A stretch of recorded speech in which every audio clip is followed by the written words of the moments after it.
If you're trying to scale to multiple 7, 8, maybe even 9 figures, there are 2 foundational ways you could actually scale a company. Today, we'll be talking about both vertical scaling and horizontal scaling, what that means, how to do each, and which one is right for you in the right sequence. So let's go ahead and jump in.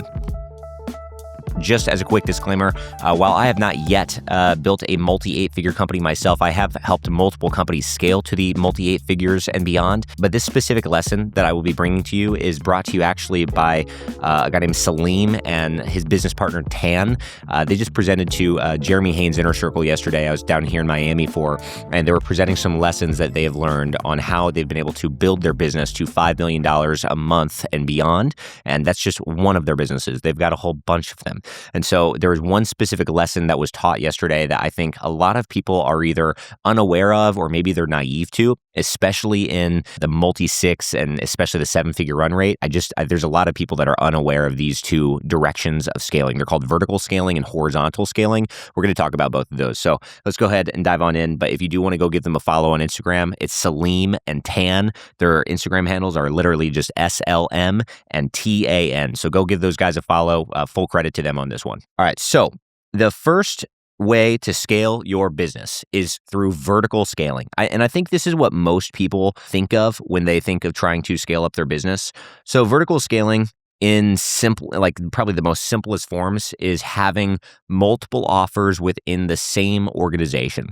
So let's just say that you are selling some sort of coaching program. And let's say that your coaching program is around $10,000. Okay, so that's kind of like the intro offer. Like that's the main flagship thing that people are buying whenever they come to you. So obviously, vertical scaling is not just getting more $10,000 customers. That is a way to get more revenue, but that is not a super sustainable way.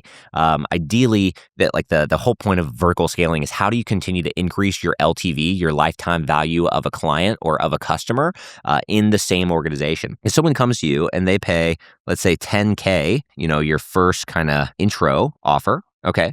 And if you have nothing else to sell to them, that means that their max LTV that you could possibly get from that customer or client is $10,000. There's no real long-term value out of that. And especially if you're planning on selling your business at some point, this is not going to be a very valuable asset if they see that you have a customer list that literally does not ever work with you after the first and only sale. So a vertical scaling plan would be, hey, you have your main offer that people enroll into, but then you have an ascension offer. Okay. And this is usually what would be called like a second sale or an upsell. So ascension offer. And this is not necessarily offered at the initial time of that 10K sale or that initial purchase. This is oftentimes offered as your customers or as your clients are starting to get some quick wins, or maybe, hey, they're not getting quite the results that they're looking for. Maybe they're not quite utilizing the initial service they thought that they would use as much. And so it's like, hey, we have this extra way to support you, but it will cost XYZ extra. And so maybe, instead of $10,000, this next upsell is, call it, I don't know, $15,000, $20,000, $25,000. So you could have multiple different offers here, but let's just say, for simple math, we're just going to say $25K. And so this is an upsell, meaning if someone pays you $10K and 3 months later or 6 months later, you're having a check-in call with them and you're seeing that another way to support them would be getting them into this next level offer and it's an additional $25,000, that means that one customer, their LTV went from a max of being able to pay you $10,000 to now being able to pay you $35,000, all within the course of maybe 3 or 6 months. So that immediately, literally, actually, it over 3x's the LTV of a potential client. Okay, so that is the next level of the vertical scaling roadmap or the vertical scaling plan. The third level is having some sort of a retention offer. So a retention offer is going to be more so, I don't know if that's spelled correctly, all of the grammar people, let me know in the chat if I spelled that correctly or not. But anyway, retention offers are essentially a way to keep your clients long-term, keep them happy, and ideally it's priced at a level where it's almost a no-brainer. It's like, hey, I've already paid you at this point 35 grand. Yeah, it's not a big deal at all if I get on a maintenance plan with you for a whopping, call it 5, 6, maybe 8 grand total a year. Because maybe that 10K initially was for like, a 6-month program. Okay.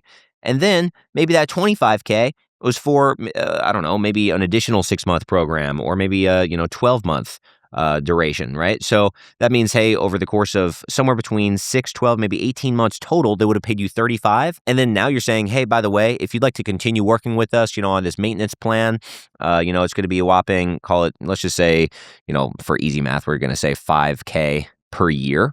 Okay, so now that's not a huge deal for you in terms of like, you're not pumped about an extra 5K. If they've already paid you 35, like the extra 5 isn't that big of a deal. However, your company becomes so much more valuable at this point because the people that have already paid you 35, for them to pay you an extra 5 or maybe even $10,000 a year at this point is just kind of a drop in the bucket. It's like, well, yeah, I've already been serviced so well by this organization. And just quick pause on this. This is all assuming you are providing great services. Obviously, if you are not providing great services, if you don't have a great client experience, this is not going to work well for you at all. This is going to be a ticking time bomb.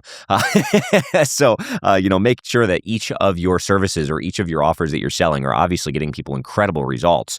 But so long as they are, hey, that third offer, that retention offer, now you're getting them into a recurring revenue model where you have literally, whether it's monthly recurring revenue or annual recurring revenue, and that starts to make your business significantly more healthy. It's great for your own profit margins. It's also great for, just kind of community building, especially if you're trying to connect all of your customers and whatnot. But also it's great for value of the business. Like if you're ever trying to actually exit the business at some point, you're ever trying to sell this to an investor or sell this to another potential buyer, that is huge for them to be able to see, hey, all of your customers, they don't just pay you once, they pay you 2, oftentimes 3 times. And whenever they enroll into that third offer, we see that they're sticking with you for 1, 2, 3 years. That's incredible value for a potential investor to, invest or buy your business because they see that there actually is recurring revenue. There actually is some sort of a profit center within the business, that it's not just going to be a ticking time bomb before it all crumbles. So anyway, that's kind of the essential way to go about a vertical scaling plan. Now, quite honestly, the majority of the businesses that I've been behind that I've helped scale to literally multi 8 figures, they are usually doing vertical scaling. Okay, it's very, very simple. They've got their main offer. They usually do have a back end or an ascension offer, and sometimes they have some sort of retention offer. For example, we have a client who just last year we made, it was somewhere around the $20 million mark for in attributable revenue to the events that we were helping him with, and his main offer was $7,000, right? So that was his main intro offer. Now, he didn't really have a crazy ascension offer. He did, but there wasn't like a special way of selling it. It was just kind of like, hey, if you find out about it, great. But it was just kind of there. It wasn't like a clear roadmap. It wasn't like, hey, all of the customers that enroll into the 7K program need to, enroll into the ascension offer. More so, he had a retention offer, and the retention offer was like literally less than $100 a month. I think it was like $79 or $89 a month. And he continued to stack recurring revenue because any of the people that bought that intro, that $7,000 offer, they would all automatically upgrade or enroll into the retention offer. And they would just stick with that monthly payment plan until they just decided they wanted to leave the organization. And so while it didn't seem like much, like the overall organization, my client was not super pumped about one person paying them $79. There's nothing super exciting about that. However, it's huge in overall value of the business because once again, recurring revenue is starting to stack and you are still slowly but surely increasing your LTV from a particular client. And that specific client that I was working with, I mean, they were doing in top line revenue, last I knew, around $45 to $50 million a year. And so this vertical scaling plan, I'm telling you, I've seen it time after time. It can get you to multi 8 figures. So you can ride this wave pretty far. Now, if you want to start getting a little bit more complex and you really want to start scaling further, there's a second way to scale a business. And this is what my eyes were more so open to yesterday. And these were principles that I knew of. I know some colleagues that have done this, but it's just nothing that I've like put strategy behind. And so this is obviously probably the one that less people are familiar with, which is horizontal scaling. So let's talk about that. So horizontal scaling is when, hey, you already have your vertical scaling in place, right? You've already already scaled to ideally multi 8 figures through vertical scaling in and of itself. And you're chilling over there. Sure, you're going to continue to try to add more revenue. Sure, you're going to try to get more customers in there. Maybe you even, by the way, on vertical scaling, you could even add in, we'll do a little different color. We'll do maybe like a virtual event, or some sort of a ticket, or some sort of a low ticket offer, right? Or even like a mid ticket offer, like low ticket, I'm saying, is like $100 or less.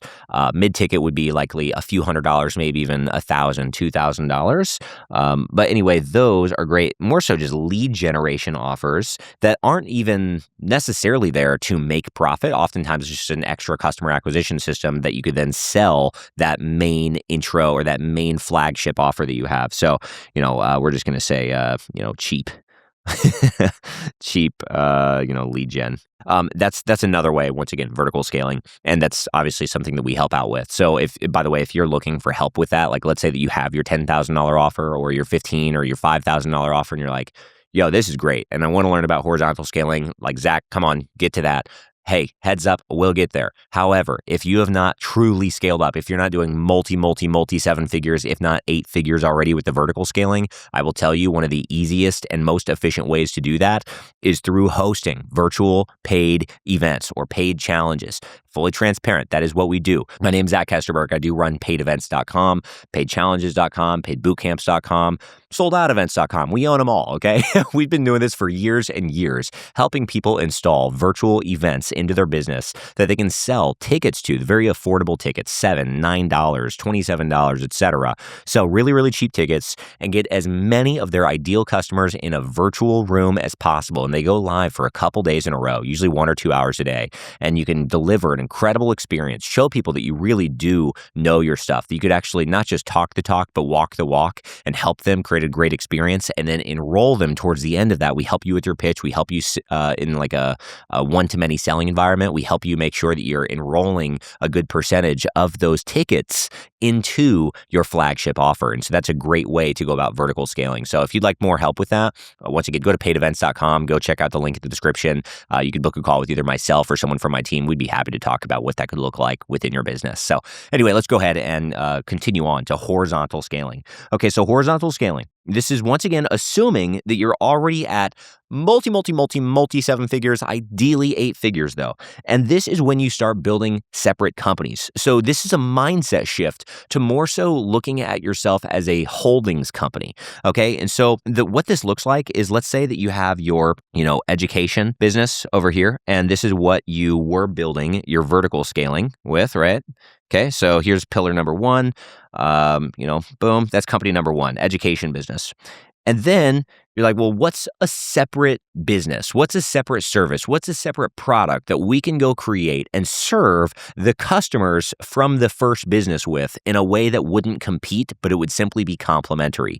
So for example, let's say that you had a coaching business. You're helping people with fitness, for example. You're helping people with nutrition and losing weight. And so you have an education business helping people to lose weight. Well, maybe second business might be a meal planning service. And maybe you get into some sort of a meal prep or a food business, right? So number 2 would be, in this case, would be like I don't want to literally say meal prep, but I'm trying to think of the category of that. That would be some sort of a resource where you're selling like resources, tools, services, etc.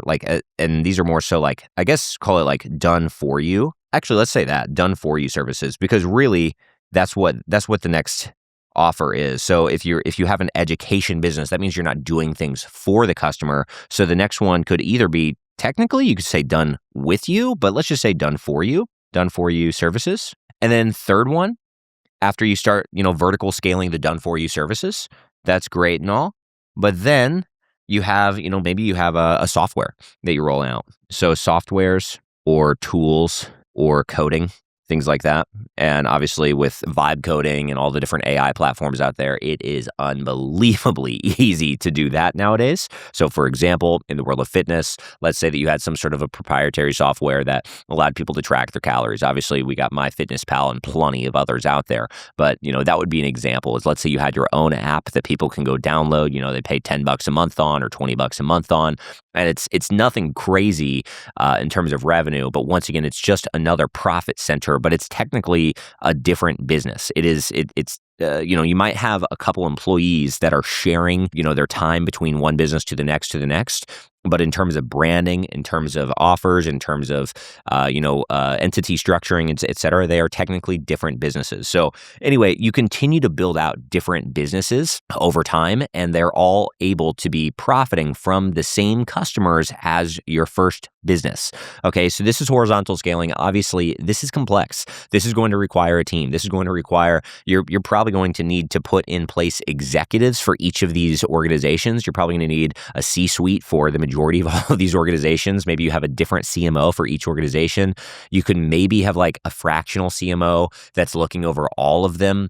But then you're probably going to need like a director of marketing in each specific business. You're probably going to need, a chief technology officer or, some sort of a COO in each organization. You're probably going to want a CFO looking over all of these collectively. So it's obviously going to become significantly more operationally complex and obviously quite a bit more of a financial investment, which is not a huge deal at all. If you're raking in 50, 60, even $100 million a year, not a big deal at all. Okay. And obviously if you're at that stage, you know how to build a team. This is not remotely a daunting task. Now, if you're watching this video right now and you're like, this sounds incredible. And like, look, I've got this education offer. I've got this $5,000 offer and we're making a couple $100,000 a month. Yeah, I think this actually makes sense to go launch a separate company. If right now your business is not fully at capacity, like if you're not raking in the money and you're not like maxing out every little lever you could possibly pull in your first organization, I don't know that it makes sense to go start a separate organization. Because if we think about it, if you try to go chase two chickens, you're going to be left with none. You have to split attention is going to quickly be the demise of any entrepreneur. And you have to put your focus on what is producing the absolute most amount of revenue. Where's the biggest leverage or what's the lever that you could pull that's going to have the biggest movement on the needle, right? And so if you don't have the team in place and you don't have a lot of revenue and systems within the first business, if you start to focus your attention on a second business, it will probably end up hurting you in both directions. The second business is probably not going to move very fast. It's probably not going to have the right resources to be deployed to hire the right people to move fast. And you're also probably not going to give it enough attention because you're still kind of giving the first business some attention as well. And so the two gentlemen that were presenting this yesterday, once again, Tan and Salim, what they do is they have pretty much a team that will run each business. And they're both technically two different CEOs. One is more of an operational CEO and one is more of a strategic CEO. And so they'll have the operational CEO fully running one business and overseeing the entire thing and making sure it's actually getting off the ground and it's actually scaling up. And he's essentially working on, if you could think about it like this, one is in charge of vertical scaling an organization while the other is out trying to launch a second business or a third or fourth or 10th business. And after that business is launched and they have their initial services, ready to go, then they kind of switch. And so the operational CEO will then move over to that organization that just got launched, and the strategic CEO is then working on the next business. And this is how they've been able to do. Once again, they're doing over $5 million a month in one specific organization, not including all of theirs. And I think they had 10 different organizations. So they're crushing it. So obviously, this is a pretty complex video, and there's a lot of things that you can talk about within this. This is just a fraction of some of the stuff they talked about. So once again, go follow them on Instagram, shout them out. This is, not my intellectual property. I'm just relaying some things on over to YouTube from, some valuable insights that I learned yesterday. So hopefully this is valuable for you all. Once again, if you're wondering which one you should be doing right now, I would just say if you're not already doing multi-8 figures a year, I would probably say go focus all of your attention on vertical scaling, and whether you are absolutely maxing out your first or your introductory offer, that kind of flagship offer. If you're getting hundreds of units of those sold every single month, meaning you're getting hundreds of $5,000 or $10,000 sales every single month, you're probably maxing that out pretty well. And then your biggest profit center on that one is probably going to be going up the ladder, meaning, hey, your lead gen and your sales are working really, really well. And so now let's focus on having the ascension offer, or let's focus on adding in a retention offer to continue to add lifetime value of the customers that you're bringing on into the organization. However, if you're not getting like hundreds of those customers every single month, then I would probably say you need to focus all of your attention on how do you get hundreds of those customers every single month. Don't go try to add in more and more and more offers. Instead, try to figure out how do you make your lead generation and your sales systems work in a way that you can profitably acquire hundreds of customers a month for your main offer. And once again, that goes back down to, installing virtual events into your ecosystem and being able to use paid virtual events as a way to go exponentially increase your client base. Instead of getting 40 one-on-one calls every single week where, at max, you're going to have an 80% show rate. And so now you're already down to like 30 to 35 calls that are actually showing up. And then maybe you get 20% of those closed every single week. And, 20% of 30 calls, you're looking at 6 to maybe 8, maybe 10 new customers every single month. Whoop-de-doo. That is not very exciting as compared to, hey, you can go host one virtual event or one-to-many sales environment, I don't care whether it's a webinar or a paid challenge or maybe even an in-person conference or something, but you're getting a bunch of people in the same room. Maybe you've got a couple hundred people watching your presentation at the same time. You give one presentation with one offer at the end, and all of a sudden, instead of spending 40 hours to go get, call it 6 to maybe 10 clients, you could actually spend a couple hours with one presentation and you could actually get 60 or maybe 100 or 150 clients from that one presentation. That is how you scale more efficiently. So hopefully you got some value out of this. By the way, if you're new here, I would invite you to go ahead, hit the subscribe button. If you're on YouTube or Apple Podcasts, wherever you are, hit the subscribe button. We've got 2 episodes we release every single week around here. Every Tuesday are very tactical, strategic videos, just like this is, where we're actually talking about revenue driving activities or ways of operating that you could go continue to multiply your business without, I would say, burning out or kind of burning the candle on both ends. And on every Friday, we have Faith Forward Friday videos, which we talk about I would say scripture or, biblical references and talking about how the Bible has a lot of ancient wisdom that can actually apply into how you're building your business today. And so anyway, if you're a person of faith, you're conservative, you're also trying to continue to grow your business, boy, you are in the right place. So hit that subscribe button, turn on some post notifications, and can't wait to see you in the next video. Till then, peace.